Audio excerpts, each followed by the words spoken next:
The Calhoun County Prosecutor is talking to us about a controversial choice that he made. He dropped the most serious charge against a Battle Creek police officer accused in a drunk driving crash. 24-hour News 8's Marley Ginter joins us with why it appears the officer is getting off the hook easy. Well, Sue and Brian, we've been following this story from the start when several drivers called 911 after that off-duty officer nearly ran them off the road.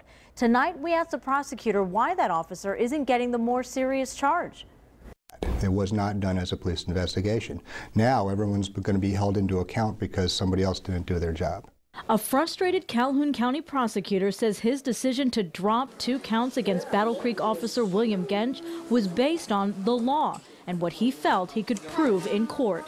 Investigators say Gensch was off duty and very drunk when he crashed a co-worker's car on July 31st. After speaking with the first officer on scene, Gensch walked away and had to be picked up at a nearby party store. But the prosecutor says under the law, Gensch did not leave the scene of the accident because he was there when the officer arrived. Because he was on the scene when the police officers arrived, he satisfied that duty. Investigators say later Gensch was abusive to officers and bumped a sergeant hard enough to the point Gensch had to be restrained. The sergeant told investigators anyone else would have been arrested. I talked to the officer about it, and the officer that needs to testify about that claims he was drunk, he bumped into me, but it wasn't to thwart me from my duties. He bumped into me on his way to speak to the lieutenant.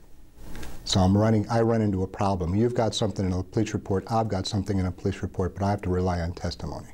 Gensch was never arrested. Instead, he was driven home by officers. Gilbert says he knows his decision will be controversial. The problem is the police department didn't treat it like a crime. There are a lot of things that were wrong here. The bottom line here is if you're not going to treat things like a crime, you can't treat them like a crime later on.